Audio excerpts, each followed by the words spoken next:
Hello my dear student, आज अपन एक और मैकेनिक्स की प्रॉब्लम के बारे में बात करेंगे। ये जेई एडवांस लेवल की प्रॉब्लम है। एडवांस लेवल की प्रॉब्लम है, बहुत अच्छी प्रॉब्लम है। आपको यहाँ पर बहुत कुछ सीखने को मिलेगा। देखो सिंपल सी बात है, इसमें एक्चुअली में है क्या, ये चैन इसके ऊपर पड़ी है, ये स्पेयर स्मूथ है और इसको फिक्स कर रखा है। यहाँ पर स्ट्रिंग से यहाँ पर फिक्स कर रखा है इस चैन को। जैसे ही इसको मैंने जला दिया स्ट्रिंग को, तो क्या होगी, चैन नीचे की ओर स्लाइड होगी। तो इसका एक्सेलरेशन क्या होगा, जैसे मैंने इसको जलाया स्ट्रिंग को, तो वो अपन को फाइंड करना है। तो क्वेश्चन रीड कर लेते हैं। A uniform flexible chain of length 1.5 metre rest on the fixed smooth sphere of radius r equal to 2/pi meter such that one end A of chain at the top of the sphere while the other end B is hanging freely. Chain is held stationary by a horizontal thread PA as shown in the figure. Calculate the acceleration of the chain when the thread is burned. तो करते इसको solve कैसे करें, इस problem को कैसे solve करते हैं। अपन को इस चैन का एक्सेलरेशन फाइंड करना है और वो कैसे आता है, नेट फोर्स इस पर क्या लग रहा है वो अपन को पता चल जाए। एक्सेलरेशन की डायरेक्शन में नेट फोर्स क्या है, इक्वल टू क्या हो जाएगा, मास इसका और एक्सेलरेशन। मेरे को नेट फोर्स फाइंड करना है कुल मिला के। इस पर इस चैन पर नेट फोर्स क्या लग रहा है। यहाँ पर आप ध्यान से देखोगे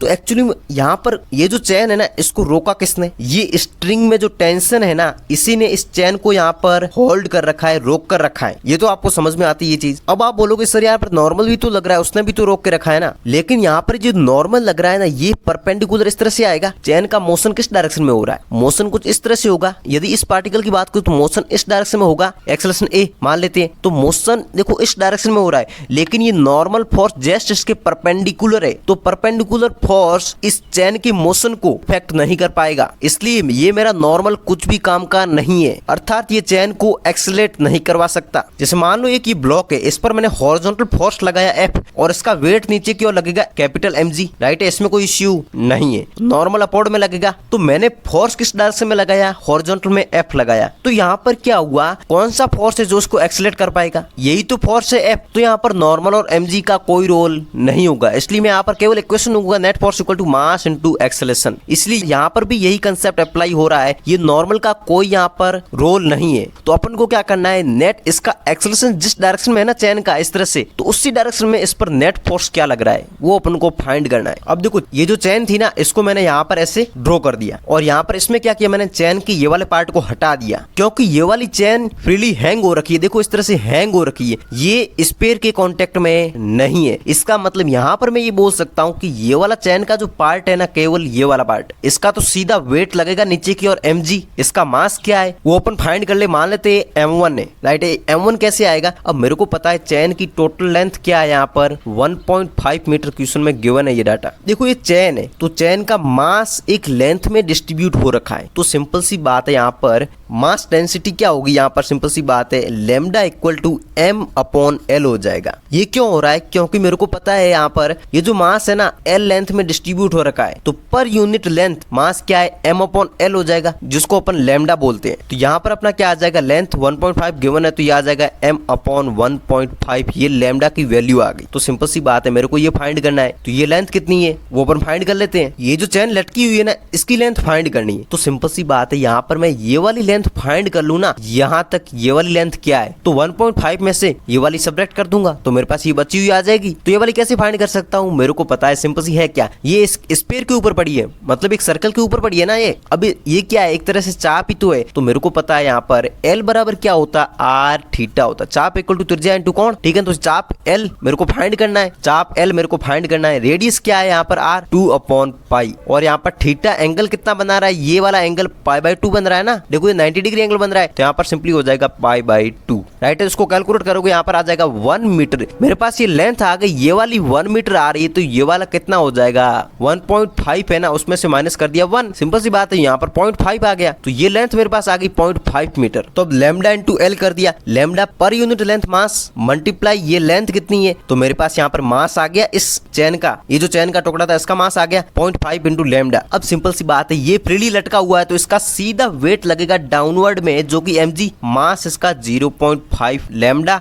g, ठीक है ना। तो इसका ये वेट लग रहा है नीचे की ओर। अब इसने कितना फोर्स लगा ये तो अपन ने कैलकुलेट कर लिया, लेकिन यहाँ पर ये वाला जो चैन का टुकड़ा है ना, यहाँ पर ये वाला जो चैन का टुकड़ा, इसने कितना फोर्स लगाया ये कैसे कैलकुलेट करें। ये तो फ्रीली लटका हुआ, तो इसका तो वेट नीचे की ओर सीधा कैलकुलेट कर लिया, कितना फोर्स लग रहा है वो अपन ने कैलकुलेट कर लिया। लेकिन अब ये वाला कितना फोर्स लगा रहा है ये कैसे कैलकुलेट करें। ये वाला चैन का टुकड़ा स्ट्रिंग में कितना टेंशन क्रिएट कर पाया, इतना टेंशन क्रिएट कर पाया, कैलकुलेट कर लिया क्योंकि फ्रीली लटका हुआ था, लेकिन ये वाला स्पेयर के कांटेक्ट में है तो इसका तो वेट सीधा mg तो लगेगा नहीं। इसने स्ट्रिंग में कितना टेंशन क्रिएट किया, यहाँ पर ये टेंशन टी कितना क्रिएट किया, कैसे फाइंड करे वो। यहाँ पर अपन क्या करेंगे, थीटा एंगल पे जाके डी थीटा का एक एलिमेंट लेंगे जिसका मास क्या होगा, चैन का डीएम होगा। तो यहाँ पर मैंने क्या किया, थीटा एंगल पे जाके डी थीटा पर डीएम मास का एक छोटा सा एलिमेंट ले लिया। अब देखो ये जो मैंने एलिमेंट लिया है ना डीएम मास, इसका अपन फ्रीबूट डायग्राम बनाएंगे, इस पर कौन कौन से फोर्सेज लग रहे हैं। देखो ये एलिमेंट था इस तरह से, इसका वेट नीचे की ओर क्या लगा, डीएमजी लग गया। अब देखो यहाँ पर ये चैन पीछे की ओर लटकी, वापस चैन कनेक्टेड है तो चैन पे टेंशन देखो इस पॉइंट पर टेंशन टी मान लेते हैं और ये अपवर्ड में tension T plus D T किया। क्यों, क्योंकि देखो यहाँ पर क्या हुआ, ये वाला मास है ना, इसका भी तो एक कंपोनेंट आ रहा है इस तरफ, वो भी तो यहाँ पर फोर्स बढ़ा रहा है, इसलिए यहाँ पर टी प्लस डी टी होया ऊपर। अब यहाँ पर अपन क्या करते हैं, डी एम जी के कंपोनेंट ले लेते हैं। देखिए कंपोनेंट ले अपन तो सिंपली हो क्या रहा है, यहाँ पर ये वाला एंगल थीटा है ना, तो इस तरह से इसको बढ़ा होगा ना, तो ये वाला 90 बनेगा और ये वाला 90 माइनस थीटा, ये वाला वापस थीटा हो जाएगा मेरे पास। तो डी एम जी का कंपोनेंट इस साइड आएगा, D M G cos theta. तो ये मेरा कंपोनेंट आ गया D M G cos theta इस डायरेक्शन में। इस डायरेक्शन में एक तो ये D M G cos theta आ गया और एक टेंशन आ गया, इन दोनों की डायरेक्शन सेम है, दोनों को ऐड कर दूंगा यहाँ पर। तो टी प्लस का d M G cos theta ये किसको बैलेंस कर रहा है, क्योंकि चैन अभी रेस्ट पर है, टी प्लस डी टी को, तो इक्वल टू हो जाएगा टी प्लस डी टी जो कि ऑपोजिट है। ये ऑपोजिट फोर्सेस आपस में इक्वल है तभी तो ये रेस्ट पर रह पाएगा पार्टिकल, राइट है। तो मैंने इक्वल कर दिया। अब यहाँ पर है ना टी प्लस डी टी ऊपर क्यों हुआ, नीचे टी क्यों हुआ, तो इसका रीजन यही है कि यहाँ पर टेंशन टी लगा, राइट है, ऊपर भी टेंशन टी लगना चाहिए। ये टी प्लस डी टी, ये डी टी एड नीचे क्यों नहीं हुआ, क्योंकि नीचे ये जो कंपोनेंट है ना ये D M G cos theta, इसको कौन बैलेंस करेगा, ये डी टी बैलेंस कर रहा है। टेंशन यहाँ पर ज्यादा होगा तभी तो इसको बैलेंस कर पाएगा ना। तो सिंपली एक क्वेश्चन आ गई मेरे पास, टी से टी यहाँ पर कैंसिल आउट हो जाएगा और मेरे पास आ जाएगा d T equal to d M G cos theta. अब मेरे को यहाँ पर डीएम की वैल्यू फाइंड करनी है। अपन ने पहले ये चीज मान ली थी, यहाँ पर देखो पर यूनिट लेंथ मास क्या था अपना, यहाँ पर लैम्डा था, राइट है। तो lambda per unit length mass है मेरे पास m अपॉन l है। अपन ने ये जो टुकड़ा एज्यूम किया था ना, इसकी लेंथ क्या है ये मैं फाइंड कर लूं और इस लेंथ को इससे मल्टीप्लाई कर दूं ना, तो मेरे पास डीएम मास क्या है वो मेरे पास आ जाएगा, राइट है। तो सिंपली मैं क्या कर रहा हूँ, इस लेंथ को फाइंड कर रहा हूँ। कैसे फाइंड करूंगा, है क्या ये सर्कल का, एक क्या है यहाँ पर चाप ही तो है। यहाँ पर मेरे को पता है ये चीज l बराबर r थीटा होता है, ये चाप की लंबाई होती है। तो चाप की लंबाई मेरे को फाइंड करनी है, इक्वल टू आप एल डैश मान लो, कंफ्यूज मत होना, ये एल अलग है, ठीक है ना। तो यहाँ पर L dash equal to R, ये आर रेडियस यहाँ पर 2.5 पहले क्वेश्चन में गिवन था, मल्टीप्लाई थीटा, यहाँ पर एंगल कितना है, डी थीटा है, क्योंकि ये मेरे को ये लेंथ फाइंड करनी है। तो यहाँ पर सिंपली डी थीटा आ जाएगा। तो मैंने यहाँ पर इसकी लेंथ क्या है, ये लेंथ फाइंड कर ली। लेंथ को जैसी पर यूनिट लेंथ मास से मल्टीप्लाई किया तो मेरे पास डीएम की वैल्यू आ गई। ये जो डीएम की वैल्यू ये इसमें मैं पुट कर रहा हूँ। यहाँ पर सिंपली मैंने पुट करके कैलकुलेट किया, देखो इस तरह से मेरा डी टी इक्वल टू ये आ गया। अब मेरे पास ये डी टी आया तो सिंपल सी बात है, यहाँ पर भी D T D T D T D T पूरा कैलकुलेट करूंगा तब यहाँ पर मेरे पास टेंशन आएगा। यहाँ पर मैं ध्यान से देखूं मेरा वेरिएबल क्या है, थीटा, क्योंकि डी थीटा आ रहा है यहाँ पर, क्योंकि मैंने थीटा पे जाके डी थीटा का एक एलिमेंट लिया था, तो मेरा वेरिएबल डी थीटा है। तो सिंपल सी मेरे को यहाँ पर थीटा एंगल है ना उसकी लिमिट लगानी होगी और यहाँ पर दोनों तरफ क्या करूंगा मैं इंटीग्रेट कर दूंगा। अब थीटा की लिमिट क्या लगेगी, मैंने थीटा पे जाके देखो थीटा पे यहाँ पे स्टार्ट किया था तो यहाँ पर 0 डिग्री हो जाएगा एक्स एक्सिस से, और फिर ऐसे गया तो यहाँ पर ये 90 डिग्री बन जाएगा। मतलब मेरी लिमिट लग जाएगी यहाँ पर 0 से लेकर 90 डिग्री। यहाँ पर ये जो कांस्टेंट था इसको मैंने बाहर निकाल दिया। अब अपन इसको इंटीग्रेट कर देंगे। कॉस थीटा का इंटीग्रेशन होता है साइन थीटा,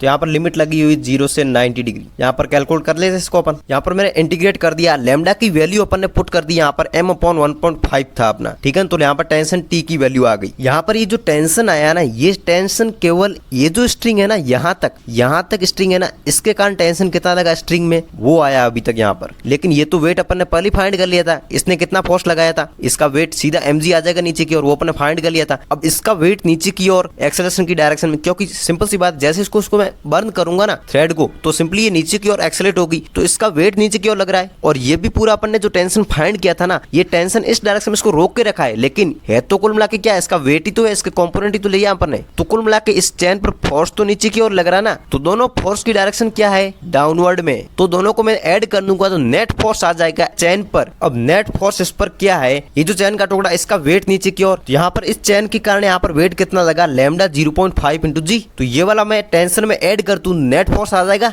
मोशन की डायरेक्शन में। तो ये अपना net force equal to mass into acceleration कर दिया मैंने। और यहाँ पर अपन को पता है लैम्डा की वैल्यू क्या थी अपने पास, m अपॉन l, लेंथ क्या थी 1.5 थी, तो लैम्डा की वैल्यू अपन के पास ये थी। और यहाँ पर 0.5 पे 0.5 मैंने एज इट इज रख दिया equal to mass into acceleration. अब इसको अपन क्या करेंगे, मास m से m पूरा कैंसिल आउट हो जाएगा यहाँ पर, और एक a को यहाँ पर फाइंड कर लेंगे। ये थोड़ी सी एरर हो गई अपन से। जैसे मैंने कैलकुलेट किया तो मेरे पास फाइनली ये एक्सेलरेशन आ गया चैन का, जो कि अपना करेक्ट आंसर है। तो आई थिंक आपको ये प्रॉब्लम जरूर समझ में आई होगी। यदि वीडियो अच्छा लगा तो प्लीज लाइक शेयर सब्सक्राइब जरूर करें।